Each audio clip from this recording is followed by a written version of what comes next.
Good morning, NextGen Nation. Welcome to this breakout session on exploring the complexities of managing a hybrid team. My name is Lauren Walker, and I'm a senior staff writer at GovLoop, and I'm so happy to be with you all today. If you're coming from the keynote, we've learned both about the future of the government workforce and the critical skill of being positively negative when bringing bad news to senior management. I'm looking forward to what the rest of the summit has in store for us, so let's jump in. In the hybrid world, the complexities of managing your team are immense. In order to build collaboration and communication, you must create crystal clear expectations. That's harder to do when you have team members who work in different locations. Today, you will hear from our government leaders about how they handle the complexities of hybrid teams. But first, a little housekeeping.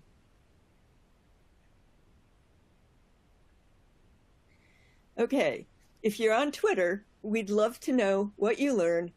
Use hashtag NextGenGov to share your takeaways. We also have some great additional resources available for you to download on the right-hand side of your console. Check those out. If you want to access closed captioning, just look for the icon at the bottom right-hand side of your media player. Also, we hope you don't have any technical difficulties, but if you do, send us a message to the Q&A tab, and my colleague Blake will get your questions answered. In that same Q&A portal, you can ask our experts questions. Just drop them in whenever, and we'll get to them in the second half of our time together today. We also have an open chat available to you today, so don't be shy. We want to hear from you. Access the open chat. Click on the blue group chat button in the middle panel of your screen. You can interact with other attendees here. If you miss a few tidbits, don't worry. We'll email you a link to the entire event tomorrow. It'll go direct to your inbox.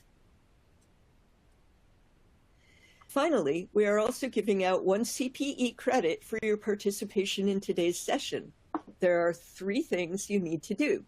1, stay and participate for the whole entire session. 2, take all the polls.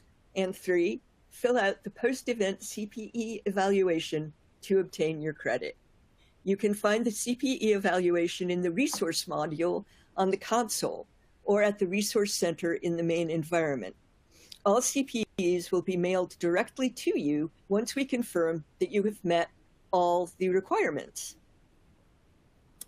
Okay, so with that out of the way, let me introduce you to our speakers. First, we have Mika Cross. Mika is a federal workplace expert and workforce transformation strategist. Mika is a distinguished human capital expert, transformational workplace strategist, and innovator. With experience designing and implementing innovative strategic workplace solutions, she's an expert in remote and flexible work implementation, change management communications, talent acquisition and management, recruitment branding strategies, and so much more. A true Renaissance person. Second, of Javier Inclán. Javier is the Assistant Inspector General for Management and the Chief Information Officer at the National Science Foundation, Office of Inspector General. Javier joined the NSF office in May 2022. In this role, he has responsibility for the OIG's budget planning and execution, human capital, IT operations, diversity, equity, inclusion, and accessibility, and other administrative support services. For our next speaker, we have Karen Comfort. I'm sorry, I didn't move this along. I'm new. For our next speaker, we have Karen Comfort. Karen is the Chief Employee Experience Officer at the United States Department of Agriculture. Karen has over 20 years of federal service in numerous leadership roles. In her current one, she develops and leads department-wide strategies to improve USDA's recruitment, hiring, employee training, and development. She also oversees policies, processes, and procedures for awards and recognition, integrating diversity, equity, inclusion, and accessibility. For our final speaker, we have Ray Crawford, Jr. Ray is the Acting Performance Improvement Officer at the U.S. Department of Education.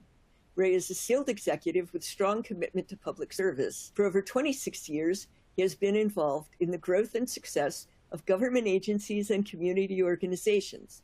In the past 3 years, he has designed the FY 2020 to 24 Federal Student Aid 5-year strategic plan, as well as the department's strategic plan for FY 2022 to 2026, which provides new direction for the agency. Thank you all for being with us today. Without further ado, Mika, I will hand things over to you. Thank you, Lauren, and good morning, friends. It's so incredibly exciting to spend some time with you and this amazing panel of experts and leaders who have such a diverse array of experience leading teams, managing in the hybrid work environment, and helping their organizations to really empower and engage the workforce. So I thought it would be fun to first kick off a question to our panelists and then invite you all to participate in our first poll so we can hear from you on what's going on and what is most of value. So I'm going to start with Ray, go over to Karen, and then Javier. I'd love to hear from you all in your own voice and experience. What is going on in your organization now? And maybe what is most exciting about the way that we're working together because of the pandemic that you are enjoying yourselves as leaders and workers in your environment? So I'll start with Dr. Ray Crawford. Thank you, Mika, and I am very happy to be here with the other panelists. I think the thing that's going on in most government agencies right now is end-of-year closeout. So we're all preparing for closing out the fiscal year. What makes that exciting in a hybrid environment is that I am able to work with both my remote staff and my staff who are in-house simultaneously because we've built so many tools to engage each other. So we've had meetings with senior executives where everyone has been online either in a hybrid way. So they're on the screen. Most of our rooms have been outfitted with technology. So we are able to do teams with teams in real time and talk about end-of-year closeout issues and alignment to the strategic plan in a way that's just been very different than we had before, where most of that was done through email or through telephone conversations. And so now everybody is present and we're having these conversations and making decisions in real time. So that's been the most exciting thing to me as we close out the fiscal year. Awesome. Karen. Well, good morning, everyone, and it's a pleasure to be here along with my fellow panelists. We have some exciting things that are going on right now that's probably similar to what's happening across all of government. We're in the process of rolling out USDA's Diversity, Equity, Inclusion, and Accessibility Strategic Plan to all of our workforce. And that's really exciting because we really have put a lot of time and effort and thought into how to roll it out in a way that our workforce understands how very important diversity, equity, and inclusion and accessibility is to all of the different things that they experience across the workforce. We're also in the process of looking at our accomplishments and recognizing what employees have done through our Secretary's Honor Award ceremony. And so I have the pleasure of leading that, planning that, and actually we're going to do that hybrid. And so typically we focused in the past on just an in-person ceremony, but we're leveraging our tools in a way in which we're being more inclusive, which I think is the very exciting thing about the hybrid work environment. I think we're getting savvier in terms of using the tools that we always had available in order to build a more connective workplace. So those are some of the exciting things that are happening around USDA right now. That's great. And last but not least, Javier, what's going on in your neck of the woods? Thanks, Mika. Appreciate it. So I think so I started at the NSF OIG in May. So just a few months in. Probably the most exciting thing is this official transition to a hybrid workforce, right? So because we have our independent authority outside of NSF proper, we actually implemented our own remote work and telework policy back effective July 1st. We all know, I think we all know that it is easier to work remotely when everybody's working remotely. Everybody's on the same playing field, everybody's in the same medium in the same platform. So certainly less difficult and less complicated. But as of July 1st, as I mentioned, we went to this more hybrid workforce posture, and we really haven't missed a beat. We have approximately 75% of our workforce is eligible to work remotely, with the other 25% either regular telework or episodic. And it really has been fascinating. And we're a small office, right? We have approximately 80 employees across all of OIG in our office. But it's really been so enlightening to see how people have taken this posture of, let's not mess this up, right? So our leader, our IG, has been very forward-leaning and very progressive in terms of the way we work and offering these flexibilities. So let's not mess this up, right? It may be challenging at first. I know that performance management from an employee perspective is challenging and going to be challenging as we continue. But I think if we provide the leaders and the supervisors the proper tools to do that, we could make this work. And I think, a hybrid work environment really does provide an increased work-life balance. We've seen that. We've seen the gratitude, and we've seen an increase in job satisfaction across our office. That's fantastic. Wow, 75% of your workforce eligible for remote work. That's really exciting, and it really is a change and transformation in the way that y'all had been working before the pandemic. So it's exciting to see you embrace those learnings. And I know each and every one of our panelists is seeing that going on in their own organizations as well. So I'm excited to weave that in. So now let's hear from our amazing audience who are listening in. Lauren, I'd love if we could pull up the first poll question, if you'd like, and see where they're at in this process. Okay. Are you seeing it? Yes. Okay. So the question is, what areas of managing hybrid teams would be most helpful for you to enhance in the current work environment?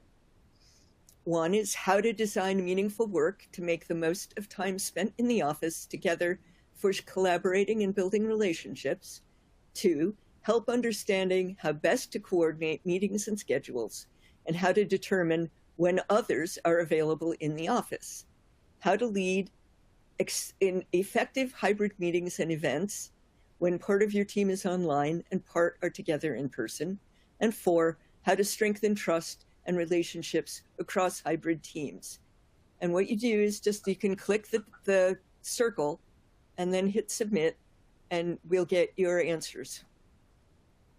I'm going to give you about a minute to fill that in. Thank you for pulling that up, Lauren. And also, I just want to remind you that you can engage with all of our amazing speakers and also share things that are going on in your own organizations.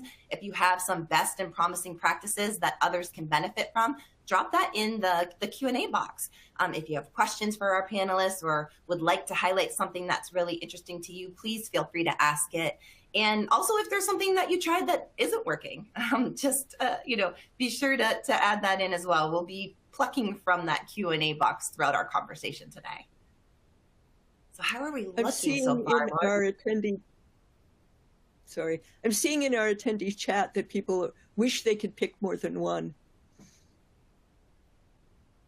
That's a fair point. They're all important when you're thinking about the complexities of managing a hybrid team. What's the most important to the audience so far, though? What are we looking like in terms of responses? Okay, let's peek at the responses. Let me get that. Okay. Thank you. Yep. Well, it looks like we've got 35% on how to design and 35% on how to strengthen trust and relationships across hybrid teams. So I think those are the two most important coming in as the big ones so far.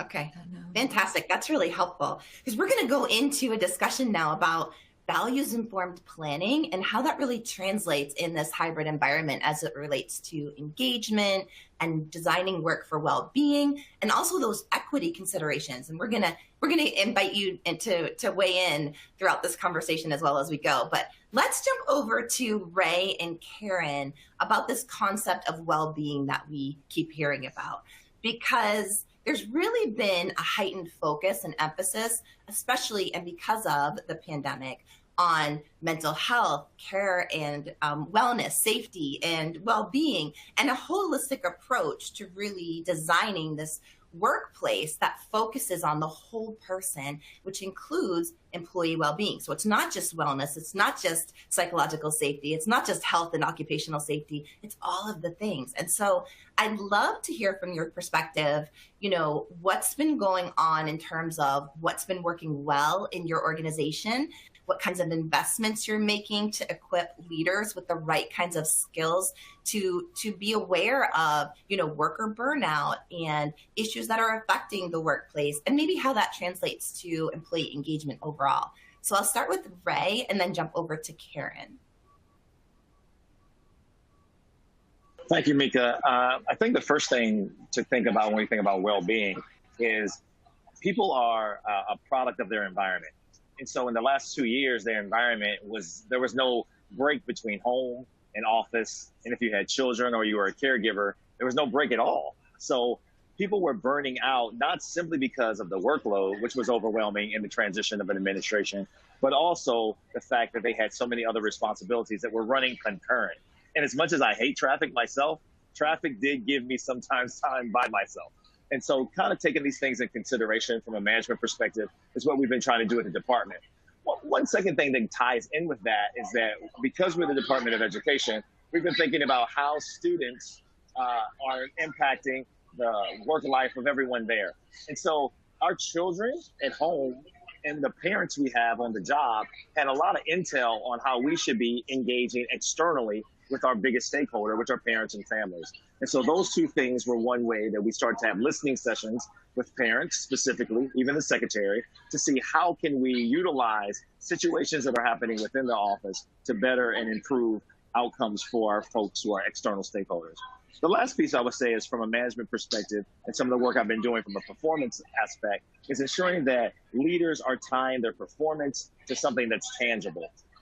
And giving people breaks and time in between the day to take the autonomy to do their work when they can and not just stick to the 8-hour shift that we had before. So we've used sliding schedules and more flexible work hours to empower people to do the work that we already know that they can do and they're capable of. Yeah, that's really fantastic. And I'm happy to hear that focus on caregivers and parents, not exclusively, but it is important because the Office of Personnel Management already was estimating that the federal workforce was going to be upwards to 64% comprised of caregivers and parents by the end of this year alone. So you can imagine those kinds of impacts, but also to everyone. And I know, Karen, over at the Department of Agriculture, you and your team have been rolling out a number of strategies to address this well-being and wellness in the workplace. But one of the things that I really was impressed by were these senior executive level leadership forums that you were rolling out. I think it was monthly or quarterly. What other ways are you investing in skills building and strengthening of the competencies that leaders need to lead in this kind of environment with a focus on wellness and well-being? Well, thank you for kind of teeing up something that I was going to talk about. And that is that we have rolled out quarterly executive leadership forums. They consist of our 400 executive leaders across all of government. And Mika is being a little bit modest because one of our quarterly forums focused on employee well-being. And, Ray, you were right on it. Employee well-being is about the whole person. It's about all of the things that our workforce has to juggle every day, making sure that we understand we're dealing with not just individuals that just show up to do work, but they have other responsibilities that they are juggling every day. And so we brought in a very esteemed panel during our second quarter executive leadership forum. Mika was on that panel. We also brought in a doctor, and we talked about things such as, psychological safety. We talked about work-life balance and the importance of leaders being more empathetic in terms of the various things that our employees have to deal with every day so that we have a more resilient workforce. A workforce that's happy. I mean, we're talking about making sure people are happy and feeling fulfilled and having a sense of purpose. And so the Executive Leadership Forum is the very first training that we have rolled out for our executives to talk about leading and focusing on employee health and wellness. The second thing that we've done is we stood up an Employee Health and Wellness Council, which I chair at USDA. And we have a lot of leaders that are on that particular council. And we're looking at our internal policies and our programs to make sure that they meet our current challenges. They're pretty dated, and we want to make sure that we bring our policies into the 21st century. The other thing we're looking at are tools that we can provide outside of the employee assistance program, because we, focus on employee assistance program as being the be all to what we offer our employees. But there are other things that we can be offering to our workforce to support them through not just elder care or child care, but just overall life challenges that come up from unexpectedly. So those are some of the things that we're doing at USDA. Yeah, that's so fantastic. I just really was impressed with the ways of, starting at the top, but also trickling down those resources. And, employee assistance programs are already funded, and often there's a misunderstanding or misperceptions around what they're really there to be. Because traditionally in the past, people used to lean on them for things like substance abuse or financial issues, but really it can help managers really strengthen the way they coach their teams, deal with organizational change, like transitioning back to office or to a remote environment. So I'm really excited to hear you leaning in on all those different ways that you're supporting the workforce. And Javier, I'm gonna tag you in a little bit too, because you've been your team and you and your leadership has been really looking at investments and how you're going to strengthen the ways when you do come together to make the most out of that time, while also focusing on sort of skills building and strength around employee engagement, but also recognizing those wellness factors for yourselves personally. Can you talk a little bit about how that might be integrating with your employee engagement strategies and what leaders can be thinking about in terms of well-being and how it relates to engagement too? Sure. And unfortunately, I'll mention something that, Mika, you're aware of based on a conversation we had last week. We had a colleague unexpectedly pass away a few weeks ago.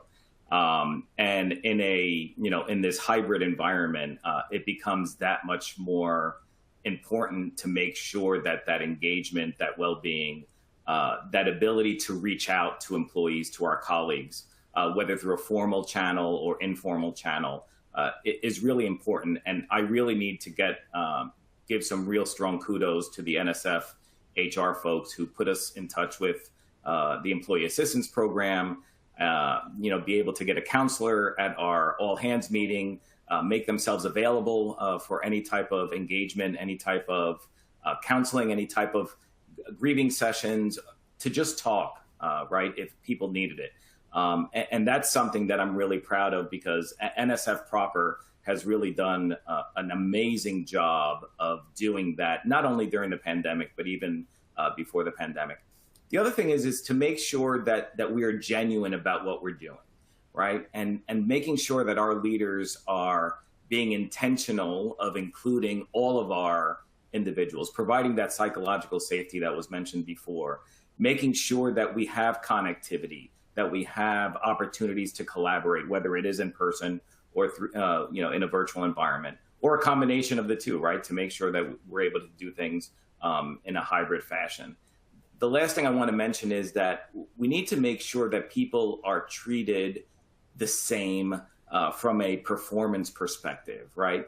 And I don't just mean performance from an appraisal perspective. I mean distribution of work, making sure that we're treating individuals in the same fashion, whether they're working remotely, working in a hybrid environment, or even working on site. So all of those things together, I think we need to care. I think we need to care about our employees, about our colleagues, about ourselves, making sure that we continue the work-life balance that we've been offering folks while still executing the mission of the agency, right? And let's not forget that we are a business, albeit a public business, nevertheless a business.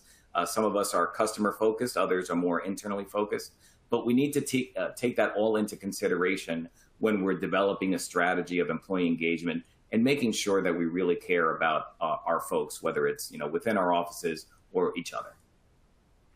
Thank you, Javier. And I just want to extend my sincere condolences to you and your team again.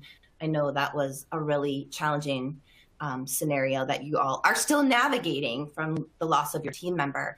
And I know that many of us experienced loss and challenges throughout the pandemic. There are coworkers that, as people transition back to the workplace, aren't going to be there anymore.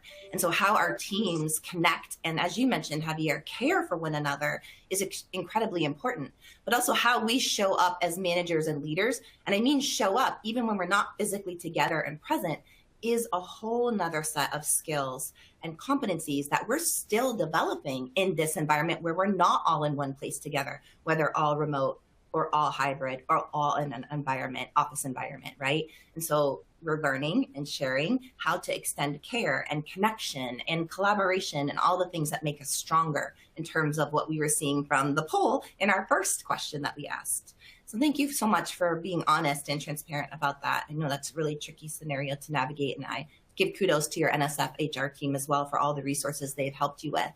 So I'd love to be able to pull in our second poll question, because you also touched, Javier, on some equity issues around how do we get this right for hybrid workers that aren't all in the same physical location. So Lauren, I thought we could jump into that second poll and hear from our audience. And then we're going to jump over to Karen and Ray and Javier again for some thoughts around equitable workplaces and leveraging flexibilities, especially for those who can't participate in more heightened remote or increased telework options in a hybrid environment. Lauren? Okay, so this is our second poll, and we'll run it for about a minute for you to answer.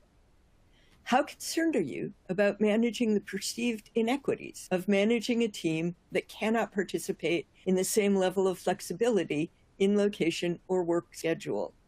Are you very concerned, relatively concerned, or not at all concerned? Okay. And these are anonymous questions, by the way. We can't see right, how yes, you're responding, so you can be very honest. No one will know. And we're getting some great questions coming in through the chat too that we'll weave into some of our conversation as well. Okay.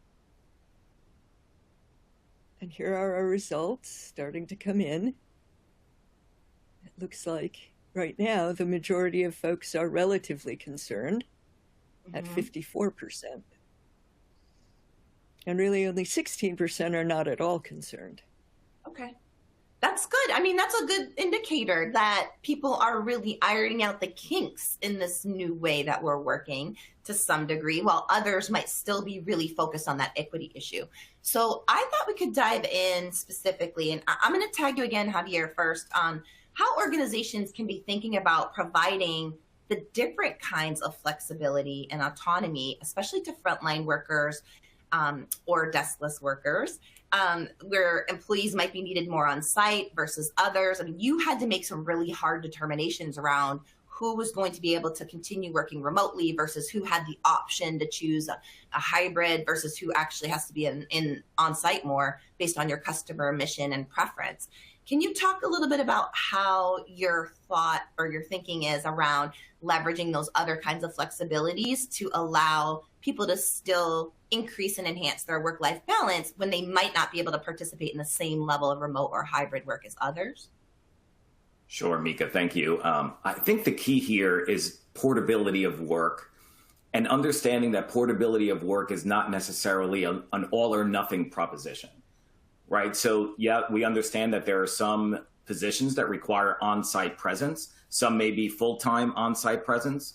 Some may be partial on-site presence. And that's the sweet spot, right? Those are the positions that we really need to spend time on and really get this notion of if 20% of your job needs to be on site, you just need to be on site and that's it, because something may happen that Wednesday and you can't telework. Well, that's really not fair, right? And I think that's where we get to this equitable distribution of these flexible or offerings of flexibilities. So making sure that we really understand what the position is required to do, work with the employee or employees that are in those positions to make sure we're scheduling that we're talking about scheduling collaboratively, and that we understand when they're going to be on site. There's a way to do that. There's a way to, I don't want to use the word bundle, but maybe make some of the days more together. So if you want to work consecutive days in the office, because that's when you could get your job done, and then work from home or in another remote location the rest of the time. I think that's number one. The second thing, we have to understand that there are other flexibilities outside of just remote work, right? So are we offering maxi-flex to employees, right, when it's appropriate? Are we offering them a 5-4-9 schedule? Are we offering them half days of telework, right? So maybe they could start a little later so that they're not in that commuting time slot as often as they were before the pandemic or when they were commuting. And then I'm going to say this a lot. I've said it a lot, and I'll continue to say it. Overall, we need to get rid of this line of sight management style, right? I said it, as far as if I don't know what an employee is doing 50 feet away from me, how do I know what they're doing 500 feet away from me or 5,000 feet away, and vice versa, right? So if I see you're behind a screen, you may be playing Candy Crush. I don't know. I don't know what you're doing, even if you're in the office next to me, right, or in the workstation across from me. So, that trust that we talked about in the first poll is really important. Building that trust, building that ability to understand the employee, their position, and what that position really requires from that individual, and making sure we're providing the maximum amount of flexibilities so that they do not feel as if they're being excluded. And let's keep an eye on DEIA, right? So there's a DEIA lens. Unfortunately, I've heard from some colleagues that administrative professionals need to be on site more than others, right? And if you want to dig into the demographics, what does that look like from an equity perspective, from a diversity perspective, and really, and not that we make decisions necessarily based on that alone, but we do need to make data-driven decisions, and we need to make sure that we're treating positions as positions and not necessarily who's encumbering those positions. Yeah, absolutely right. And looking at that data is so incredibly important, because what we found when you do look across the board at all the congressional reports and GAO findings, you can see who traditionally was eligible and participating in more regular forms of telework before the pandemic were typically those more seasoned, mission critical occupations and white men over the age of 50. So that's in the civilian labor market and in the federal government space. So it is important to look at the data when you're trying to make those kinds of values-informed decisions. Now, Karen, let's jump over to Department of Agriculture, where you are managing an organization that's been embedded in the ways that you've been working for over 150 years. You have about 100,000 employees worldwide in 3,000 different locations, 16 different mission areas, and all operating in their different fiefdoms with policies and HR departments. And wow, I mean, you all came up with this amazing remote and hybrid work policy as well for an organization this large that does have a large composition of workers who cannot participate in remote work because they have to be physically on site. Think of your Forest Service, your food inspectors, and those sorts of folks. APHIS, who's in the airports. So I want to give that a shout out. How are you helping leaders think through these decisions? And how are you helping the workforce also understand and be empowered around tapping into those other kinds of flexibilities that are so incredibly powerful for recruitment, retention, and engagement?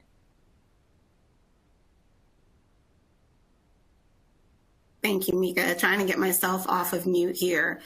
You're exactly right. I think, similar to my colleague Javier, we're doing the same things. And that is looking at the positions And as you stated, we have positions that based on, the work requirements, we can't, offer remote work, or we can't offer telework.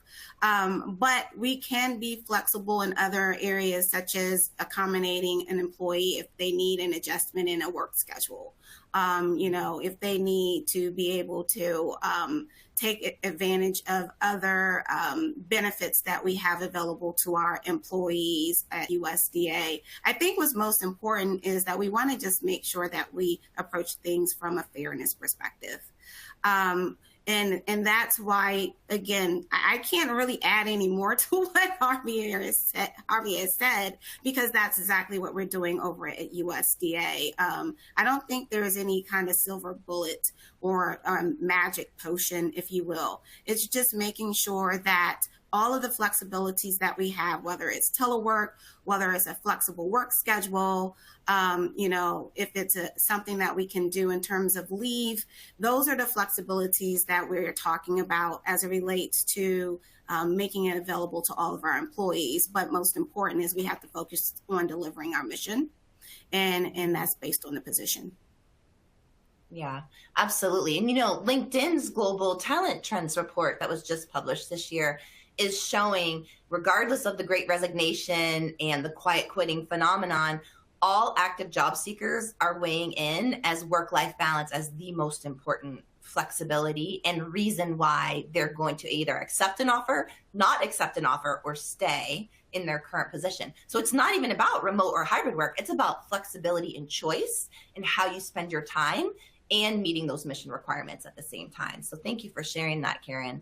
Ray, we're seeing a lot of comments around the challenges of, building and establishing rapport, relationships, engagement in an environment where not everyone is together in one location. Again, especially as it relates to that inclusivity and maybe sense of belonging. Do you have some thoughts on, how your team is approaching it, how you've approached it as a leader, what you're seeing in terms of inclusivity in your hybrid meetings, how that's working, and any tips that you would pass along? Yeah, the mute thing is getting me too. I'm sorry. Yeah, Mika, I was looking in the chat as well, and I see a couple of things that I wanted to kind of maybe speak to very quickly. The first is, I think Javier nailed it when he talked about schedules. And the federal government offers a lot of flexibility in scheduling. We worked with our union, AFGE union, to establish what we thought were good protocols. We sent out a telework survey multiple times. And through those survey results, we established what we think is a pretty flexible workplace scheduling. So we use MaxiFlex. We still have the old ways where you could get off on every other Friday, and all these different ways, or work one day off, one day on. We have different ways, as well as we extended our core hours. So our core hours used to be 9 to 3, and now I think those core hours are 6 to 5.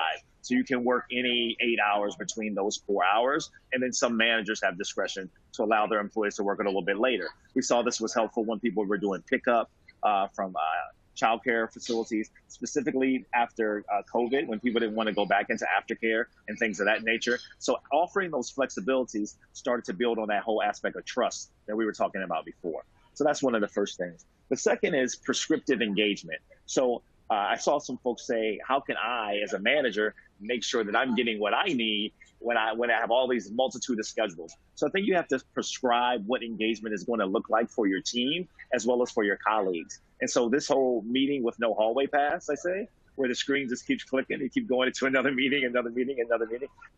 You got to create hallway passes for both yourself and for your team. You have to have very set agendas. So when you're talking to your team, you understand what the outcomes of that meeting should be, and that people are prepared before they get to the meeting, so you can essentially use that time in the most beneficial way. The third piece is structured time with your staff. So not meetings that are about business, but structured one-on-one time, structured performance management engagement time. And these things don't have to be 30 minutes or the traditional hour. They can be 15-minute intervals where you can fully devote your time as a busy executive to that person. And so when you do several of these a week, or potentially a month, then you can hit multiple people, even a quarter, and give them that personal engagement where you're more listening than talking, and allow them to build the schedule for those discussions. Then you start to engage and build a relationship with people who may be in various locations. And then the last piece is reality. Javier hit this earlier, and I'll hit it again. We've been working in a remote environment for a long time since I had been of email. So the first time you email somebody to get something done and y'all's whole conversation was an email, you were doing telework. It was not in-face, in person. Because people are not in the office, we have to break the barrier of our thought process in that we were really engaging people in an interactive, personal way all the time. We've been doing a lot of this through technological basis. A lot of our staff are either remote or in regional locations. They may have been going into a space that we never occupied. And our biggest meetings were probably either monthly or quarterly in a staff meeting or all staff meeting where we saw people face to face. So we can create some of those engagements again, but we have to also give ourselves a break that we've been successful at this for a long time and kind of switch the narrative on what remote work is and what hybrid work is. Because we've been doing a lot of this for, I'd say, at least the last decade or two, after we got out of DOS, and some of you guys remember those days, and moved into Windows, we started doing something that was moving us towards where we are now. So we need to celebrate that past success and also start to apply some of those lessons learned to today. Yeah, absolutely right. And I think, the first federal mobile/teleworker was recorded in 1934, who was a bank examiner. So it's been a long time. That said, there's been a lot of challenges. There's been management resistance year after year. And this issue around mindset really does come into play when you're thinking about, I have to get this right for my workforce. So if I can't get it right for everyone, then maybe I might lean in a little more restrictively than I would otherwise, because I'm worried that the perceptions of inequities could come into play. And so I'd like to pull a question that is real talk from the Q&A chat and open it up to any of you who want to answer it. This is really tricky, and I think it's important for us to address. In agencies who have more restrictive policies with regards to remote, hybrid, or even work-life flexibilities, if you are a manager of people, and let's say you wish and want to be able to extend more flexible options and allow for more preference and choice, how can you think about bringing back people and managing their anxiety, their frustration, maybe their anger, for those who are enraged or upset that their ways of working for the last 2.5 years are now being disrupted and they're being forced to come into the office? And I'll add on a little bit more of a teaser before I kick it over to one of you or all of you. So for instance, I saw this meme that was really great, and it was around like, leaders have to make the commute worth it for employees to feel good about coming to work, and also designing the purpose and intent around togetherness and belonging in a way that's meaningful and impactful and will add value. So not just forcing people to come in on an arbitrary day and then they're masking and not around people and not attending all their meetings remotely anyway, but in different ways. So I'll stop talking and give you all a pause to weigh in if you'd like to chime in on some thoughts around how managers can start thinking about designing that work as they're welcoming people back who might not be very happy about it, or how do they deal with, reckoning tools and tactics for a policy that might not be as flexible as they would want it to be for their workforce. Any thoughts? Yeah, I'll start. I think there's two words that come to mind. It's honesty and communication, right? Being able to have that communication with your employees and with your colleagues about the why. And even if you may not agree with the policy, look, if it's not illegal, unethical, or immoral, it's your policy, excuse me. And I think managers have to be comfortable enough to be able to manage up as well, collect information from their workforce, and pass that along in a way that's meaningful and not emotional, right? You can't base your argument on emotion. It has to be based on data, based on the actual portability of work, employee engagement. Are you losing? Do you have presenteeism, right? Are people showing up to work, but they're not really there 100% because they have this frustration? And then explain that to your workforce to be able to say, look, I am trying, I'm attempting to do this. It's a challenge. However, these are the reasons why the agency has made these decisions, right? And, I'm going to continue, battling or fighting the good fight when and if it makes sense. And I think that communication from your first line supervisor, that honesty, that transparency, as opposed to just getting on the bandwagon and said, yeah, you know what, this is terrible and I don't understand it. That doesn't help anybody. You may feel that way as a manager, but you really need to make sure that you're taking care of your workforce, right? Mm-hmm. And being able to communicate in a very honest and transparent manner. Part of that could also maybe include, Javier, understanding what other policies do exist, right? So for instance, I saw a comment or question in the Q&A about what other flexibilities other than just like a compressed work schedule or gliding work schedule, flexible work schedule are there. Many agencies have things that are very underutilized, like part-time, job sharing, again, those compressed work schedules that are 410, not 540, and gliding work schedules. I'm hearing a little feedback. I hope no one else is, but I'm hearing it on my end. Not sure if our producers can help with that at all. But anyway, I just think it's important to also get very clear on what is within your power in order to approve other kinds of flexible options. What might be a good time for people to check in with their HR department. Ray or Karen, do you have any practical tips or tools or advice? Yeah, one thing I wanted to say. I hear a little feedback too. I'm sorry, Karen. Go ahead, Karen. I'm hearing a lot of feedback, as a matter of fact. One of the other thoughts that I had is I agree that you have to get the why down, but I think it's also important for us to bring employees along with us in defining how if they have to return to the workspace, what that will look like for them. I think oftentimes as leaders, we feel like we have to come up with all the solutions and answers. And, we've been doing a lot of roundtable discussions and listening sessions. And I think it's the right time. If you have to bring your workforce back and that's been working for over 2 years now through a pandemic and in their minds, delivering on the mission, then I think it's a right opportunity to maybe hold some type of a discussion or focus group or a listening session and help them to be a part of what this is going to now look like.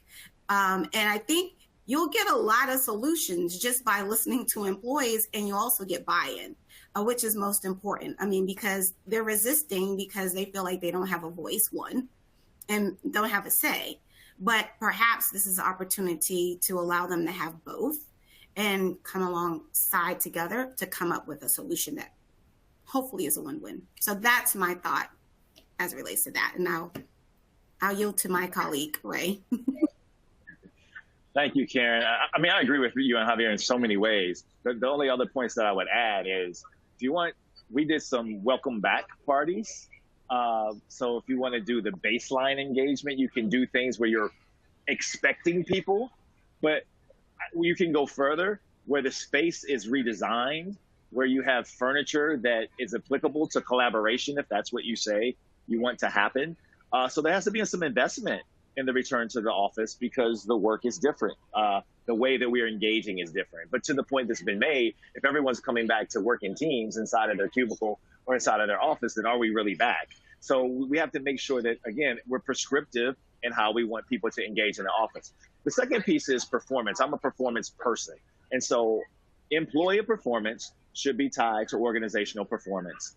And we have to do better as managers across government in making sure that that's aligned, not just at the base level, which in our agency is results achieved, but at the high results or high successful level and the exceptional level. So people clearly know what drivers are available to them to get the work done and what outcomes we're expecting. When we're talking in these ways about individual performance, then some of the latency around, I don't know what the employee's doing or the employee not having enough information to be successful in their job goes away. And so we can start to have really concentrated conversations on how we're moving the organization forward and how we're meeting mission that takes away from all this other sidebar conversation, which is I don't have the space or time to do my work.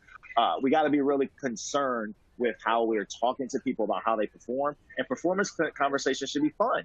Like it should be a great conversation and not just 3 times a year, but it should be all the time and regular. If we're doing that, we're also building trust so people know what's expected of them. And we as managers or as leaders also know we can expect from the staff. And it helps alleviate some of the tension with returning into the office. People have already been working, so they're not returning to work, they're returning into the office. So, yeah, it's just like that.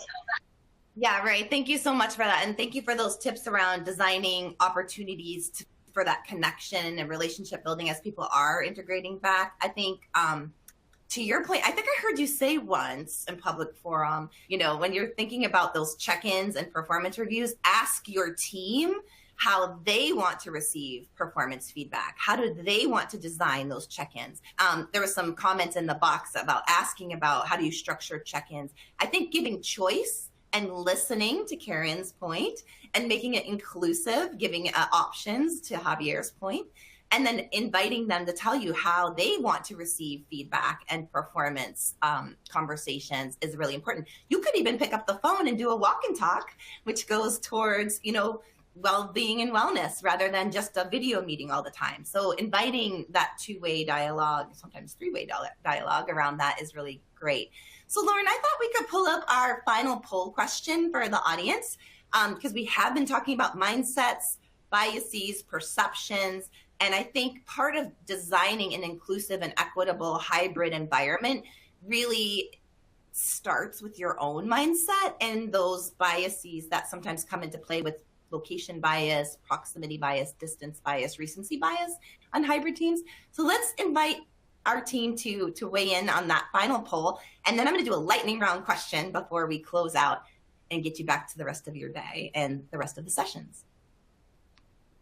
Okay, the first thing I want to say is there were some people who didn't get to answer the last poll. We closed it out too soon, and I'm sorry about that. You can send your answers to nextgen@govloop.com to be, you know, included in your CPE credit. But I did also put that slide up so that people could answer it online. So now we've moved on to the next slide, and this should work. How important is it for high-level leaders to be able to identify personal bias and preference in work and location flexibilities to change their own behavior? And we've asked, is it very important, relatively important, or not all that important?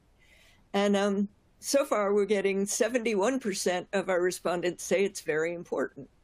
And nearly all the rest think it's relatively important. So I would say that that has a lot of value. It does have a lot of value. And, you know, a lot of these investments that each of these leaders have been doing with their own teams are around not just regular training, but facilitated dialogue around understanding the kinds of mindsets, biases, and then how to overcome them can play out in the regular workplace, which who knows what that looks like for each of you. It's all different, right? So I thought we could go into a quick lightning round with our team as we close out the last 5 or so minutes. I'm just going to ask each one of you this question. What would be the number one reason why you think some managers still do not support telework, remote work, or hybrid work? And do you have suggestions for how to overcome that? I'll start with Ray, and then I'll go to Karen, and then Javier to close this out. Ray? I just think that they have issues of trust with how people are responding to them. Managers are employees too. So I feel like however they're being led or however they've been managed has created an advent of distrust where they're constantly maybe potentially having to prove themselves through the execution of deliverables. Maybe they have a very highly competent leader who needs a lot of feedback. And so that is then trickling down to their staff. So part of that to breaking that cycle is, again, creating avenues where you gain what you need as a manager, where you get the information on a timely basis, potentially weekly activity reports, something like that, where you feed that need for the high competent leader to know what's happening within your organization, but you also can start to allow people some flexibility through some of the conversations as patterned earlier, giving them autonomy, giving them flexibility, allowing them to set the meeting and create the agenda so that they're also talking with you, not just at you. Thank you so much. Karen, do you have any thoughts? What's one reason why you're seeing managers still sort of resist telework, remote work, hybrid? And what's a suggestion you'd give them in order to overcome that? I think one reason is that managers also, as you said, they're workers too. And I think that they're having a challenge with change.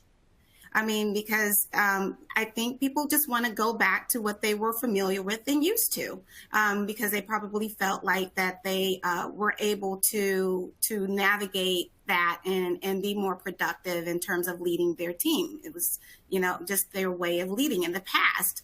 But we all know that as leaders, we have to be flexible, we have to be agile, and we have to rise to change, right? To changes that